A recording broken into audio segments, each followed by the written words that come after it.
வணக்கம் நண்பர்களே, முக்கிய செய்திகளை இந்த பதிவில் பார்க்க போகிறோம். ஒரு பக்கம் இஸ்ரேலில் பிரைம் மினிஸ்டர் மோடி தரமான சம்பவம் பண்ணிக்கிருக்காரு. இன்னொரு பக்கம் இந்தியா ஜிசிசி என்று அழைக்கப்படக்கூடிய கல்ஃப் கோஆபரேஷன் கவுன்சில் கூட எஃப்டிஏ ஸ்பீச்சை தொடங்கியிருக்காங்களாம். எஃப்டிஏனா என்ன? ஃப்ரீ ட்ரேட் அக்ரிமெண்ட் தொடர்பான பேச்சுவார்த்தையை தொடங்கியிருக்காங்க இந்தியா இன்னைக்கு. சமீபத்தில் யூரோப்பியன் கவுன்சிலோட ஃப்ரீ ட்ரேட் அக்ரிமெண்ட் போடப்பட்டுச்சு சமீபத்தில். அதனைத் தொடர்ந்து இப்போ ஜிசிசி என்று அழைக்கப்படக்கூடிய கல்ஃப் கோஆபரேஷன் கவுன்சிலுடையும் ஃப்ரீ ட்ரேட் அக்ரிமெண்ட் இந்தியா போட இருக்காங்க. அதற்கான பேச்சுவார்த்தை தொடங்கியிருக்கு. ஜிசிசியில் மொத்தம் 6 நாடுகள் உறுப்பு நாடுகளாக இருக்காங்க. Bahrain, Kuwait, Oman, Qatar, Saudi Arabia, UAE, இந்த 6 நாடுகள் உறுப்பு நாடுகளாக இருக்காங்க. அடுத்து என்ன பார்க்க போகிறோம்? அடுத்து கர்நாடகா கவர்மெண்ட்டு ஒரு ரூலை கொண்டு வந்திருக்காங்க. என்னென்னா, 25% மேற்பட்ட சிறுபான்மை மக்களுடைய பாப்புலேஷன் இருக்கக்கூடிய பகுதிகளில் இருக்கக்கூடிய பால்வாடி இருக்குல்ல, அந்த பால்வாடி ஆசிரியர்களுக்கு உருது கட்டாயமாக தெரிஞ்சிருக்கணும் அப்படின்னு சொல்லிட்டு ஒரு ரூலை கொண்டு வந்திருக்காங்க. என்னது?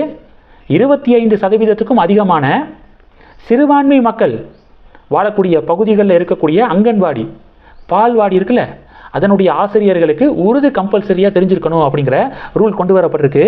இதற்கு பாஜக எதிர்ப்பு தெரிவிக்கிறாங்க.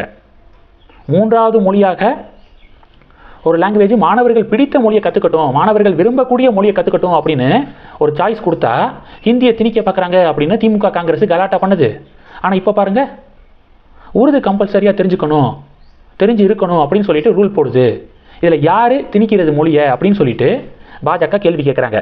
இது 2. 3வது என்ன பார்க்க போகிறோம்? 3வது நியூஸ் 18ல் டவுன் ஹால் அப்படிங்கிற ஒரு சமிட் நடந்துக்கிருக்குல்ல, பொலிட்டிக்கல் லீடர்ஸ் எல்லாம் ஸ்பீச் கொடுத்துக்கிருக்காங்க. சில அரசியல் விமர்சகர்களும் டிபேட்டில் பார்ட்டிசிபேட் பண்ணுறாங்க. அந்த வகையில் சமீபத்தில் ஸ்ரீனிவாசன் அவர்கள் ரொம்ப கோபமாக ஈவேராவுக்கு எதிராக பேசியிருக்காரு அந்த சமிட்டில். இவ்வளவுலாம் கோவப்படவே மாட்டார் ஸ்ரீனிவாசன். ரொம்ப கேஷுவலாக பேசக்கூடியவரையே டென்ஷன் ஆக்கியிருக்காங்க. அங்கே கூட உட்காந்துக்கு இருந்தவங்க யார்? மதிவதினி அப்படிங்கிற திராவிடர் கழக பேச்சாளர் இருக்காங்களே அவங்க, அடுத்து ஆக்டிவிஸ்ட் அப்படின்னு அழைக்கப்படக்கூடிய ராதிகா கணேஷ், இவங்கெல்லாம் அந்த அளவுக்கு டென்ஷன் ஆக்கியிருக்காங்க ஸ்ரீனிவாசனை. ஸ்ரீனிவாசன் சொல்கிறாரு, ஈவேரா அதாவது பெரியாரை எதிர்த்து அரசியல் பேசி இங்கே தமிழகத்தில் யாரும் ஜெயிக்க முடியாது, பெரியாருக்கு எதிராக பாலிடிக்ஸ் பண்ணி தமிழகத்தை ஆட்சிக்கு வரவே முடியாது யாருனாலையும் அப்படின்னு மதிவதினி, இந்த ராதிகா கணேஷ் எல்லாம் வார்த்தையை விட்டுருக்காங்க. அதுக்கு தான் அந்த ஸ்ரீனிவாசன் சொல்கிறாரு, திமுக 1967 தான் திமுக ஆட்சிக்கு வந்துச்சு. திமுக ஆட்சிக்கு வந்தது பெரியாருக்கு எதிராக பேசிதான். 1967 ஈவேராவுக்கு எதிராக பேசிதான் திமுகவே ஃபஸ்ட்டு ஆட்சிக்கு வந்துச்சு அப்படின்னு ஸ்ரீனிவாசன் ஒரு பதிலடி கொடுத்துருக்காரு. அது மட்டும் இல்லாமல் ஈவேரா பிரிட்டிஷ் பீரியடில் பிரிட்டிஷுக்கு சப்போர்ட்டாக இருந்தார், காங்கிரஸ் பீரியடில் காங்கிரஸுக்கு சப்போர்ட்டாக இருந்தார், திமுக பீரியடில் திமுகவுக்கு சப்போர்ட்டாக இருந்தார். அப்போது அவர் யார் ஆட்சி அதிகாரத்தில் இருக்காங்களோ அவங்களுக்கு ஆதரவாக நிலைப்பாடு எடுக்கக்கூடியவர், தனக்கு எந்த பிரச்சனையும் வந்துடக்கூடாது அப்படிங்கிறதுக்காக இப்படி அவருடைய நகர்வு இருந்துச்சு அப்படின்னு ஸ்ரீனிவாசன் அந்த சமிட்டில் சொல்லியிருக்காரு. எந்த தேர்தலையும் ஈவேராவுடைய பெயரெல்லாம் பேசுபொருளானதே கிடையாது. திமுகவுக்கு அவங்களுக்கு தனிப்பட்ட வகையில் எந்த ஒரு ஃபேமஸான பொலிட்டிக்கல் பேஸும் அவங்க கிட்ட இல்லை. அதனால இந்த திராவிடம் ஹிந்தி எதிர்ப்பு அப்படின்னு சொல்லிட்டு இதை திணிச்சு அவங்க ஆட்சிக்கு வந்தாங்க. இது மாதிரியான பாலிடிக்ஸை மக்கள் மத்தியில் திணிச்சு ஆட்சிக்கு வந்தாங்க.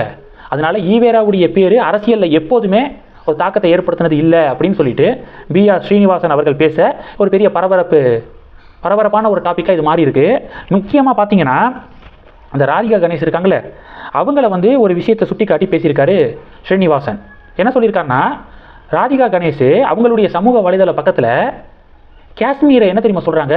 இந்தியன் அட்மினிஸ்ட்ரேட் காஷ்மீர் அப்படிங்கிற வார்த்தையை பயன்படுத்துகிறாங்க. எப்படி அது மாதிரியான வார்த்தையை பயன்படுத்த முடியும்? நார்மலாக இப்போது பாகிஸ்தான் ஆக்குபைடு காஷ்மீர் அப்படிங்கிற வார்த்தையை நம்ம பயன்படுத்துவோம். ஏன்னா அது இந்தியாவுடைய பகுதி, பாகிஸ்தான் ஆக்குபை பண்ணி வச்சுருக்கானுங்க. அப்போ பிஓகே அப்படிங்கிற வார்த்தையை நம்ம பயன்படுத்துகிறோம். ஆனால் நம்ம ஊர் நம்மளுக்கு சொந்தமான ஒரு பகுதியை இந்தியா அட்மினிஸ்ட்ரேட் பகுதி அப்படின்னு நம்ம சொல்லுவோமா? சொல்லக்கூடாது. ஏன்னா இந்திய பகுதி தான் எல்லாமே. இந்தியா அதை ஸ்பெசிஃபிக்காக பர்டிகுலராக இந்தியன் அட்மினிஸ்ட்ரேட் காஷ்மீர் அப்படிங்கிற வார்த்தையை இந்த ராதிகா கணேஷ் அவங்க சமூக வலைதளத்தில் அடிக்கடி பயன்படுத்துகிறாங்க. எப்படி அது மாதிரியான வார்த்தையை பயன்படுத்த முடியும் அப்படின்னு சொல்லி ஸ்ரீனிவாசன் கொந்தளிச்சிருக்காரு.